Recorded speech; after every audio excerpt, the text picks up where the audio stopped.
Namaskar. I greet every one of you in the name of the Creator of the heavens and the earth. I am Dr. Garuda Somanna of Hyderabad and I warmly welcome you to this third episode on the series entitled During and After COVID-19. Despite observing 2 months of lockdown, the COVID-19 has not been eradicated, but there are increasing numbers of new cases being added every day. Central and state governments are in this quandary how to safely lift the lockdown and restart the economy. At this stage of disease progression, it is worthwhile to take a note of this fact. All super-crowded metropolitan cities and other major cities have been affected while the vast countryside is free from the scourge of this disease. I say that the dying economy should be allowed to take birth in the rural areas where this disease hasn't spread and where lockdown restrictions aren't required.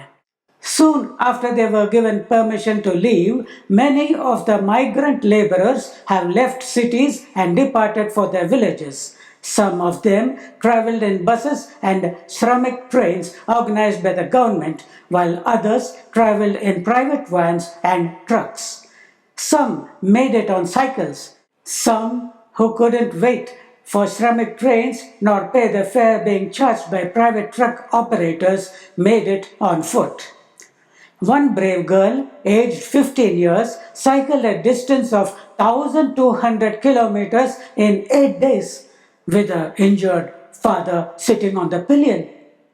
One laborer caught the imagination of the country when he lugged his 8 months pregnant wife and his child on a small homemade cart covering a distance of 700 kilometers in 17 days. One main reason for the migrants' urgency to reach their villages is this: their desire to reach and work in their fields before the onset of the southwest monsoon. The return of the migrants to their native villages makes it easier for India to take its next step forwards in its fight against COVID-19, setting up of integrated organic farms all over the country. Having said this, let us now turn our attention to the integrated organic farm. At the center of the farm is the MUT or multi-utility tower. This is a black and white diagram of the MUT I had drawn in 1997 and I have colored it a few days ago to look like this. Do you like it?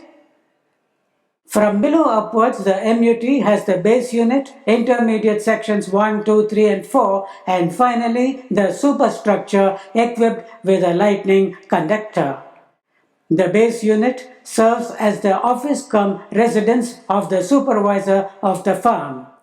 The entire agricultural and financial operations of the farm are under his charge and the numerous activities that take place in the farm are computerized for easy planning and monitoring of each activity.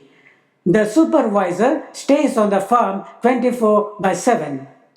Each intermediate section has 2 floors, of which the lower floors are for online schools and the upper floors are for processing and packaging of foods. Children between newborns to 3 years of age will be spending this time between 5 a.m. to 5 p.m. at the school located in the first intermediate section. Apart from nursing mothers, senior citizens of the families of the farmhands will be giving company to the children and take care of them collectively. A qualified facilitator is appointed to teach the 3 R's to the children.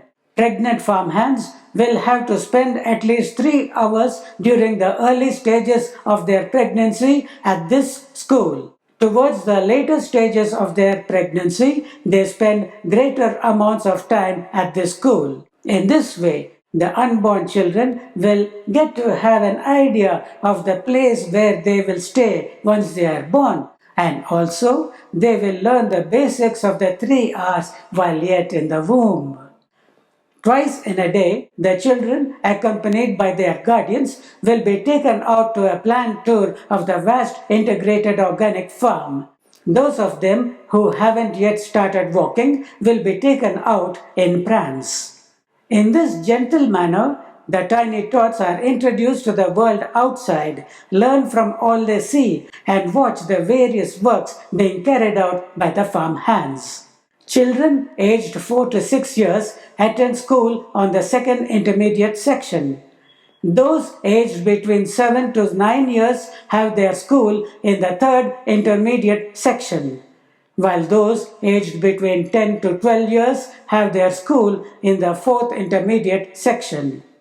These kids receive online classes from 5 a.m. to 8 a.m. and have the assistance of facilitators to help them understand.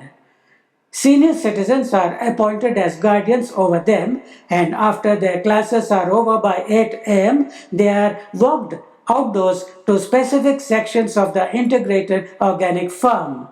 Till it is time for lunch, the children spend time at playing, learning, and working. The 4 field roads of the farm are used for playing. The children also learn about the various work processes of the farm during this period.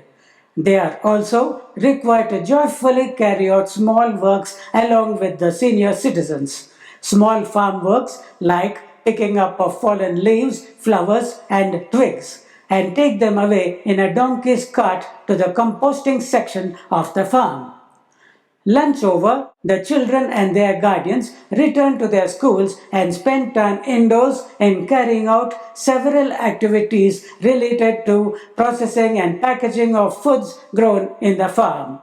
At 5 p.m., the children walk back to their homes. These children have no school bags to carry, no homeworks to do, and best of all, no exams to write. When they reach 12 years of age, the children start working on the farm from 5 a.m. to 8 a.m. before attending online classes at these 3 schools located on the second, third, and fourth intermediate sections. The subjects they learn online are based upon their future careers either as farmhands or in the medical field, veterinary medicine included. The courses taught to the budding farmhands equip them to maintain and repair the various machineries that are used on the farm. After 3 hours of intense study, they return to their works in the farm. When the teens reach sweet 16, all those who are burning have to get married, while those males who have no sexual desires can be given the option to train up to be a farm supervisor, a job that requires for one to be a eunuch. The farm supervisor has the most important part to play in the running of the integrated organic farm, and his training includes all aspects of the farm activities along with knowledge of finance and trade. When he completes 18 years of age, the trained supervisor, with his complete free will behind the decision, is castrated and given the job of a supervisor at any integrated organic farm that is in need of a supervisor.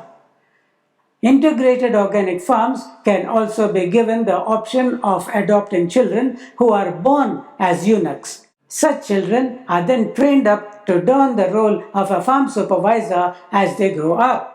Just as bees in a hive live for others, work for others, and even die for others, all farmhands, supervisors included, should have the same motto: live for others, work for others, and even die for others. Before closing, let me summarize the chief actions that are needed. 1. Migrants who have returned to their villages have to be offered lucrative jobs as farmhands at integrated organic farms to be developed in partnership with real estate developers. This is the next and most important step to be taken by the government in this COVID-19 triggered lockdown status of the country. 2. Exams free and free of cost schooling for the children of farmhands at the MUT schools. 3. Identification and training for the most important job on the integrated organic farm, the farm supervisor, who is to be a eunuch. That's it for now, folks. See you in the next episode. Bye. Bye.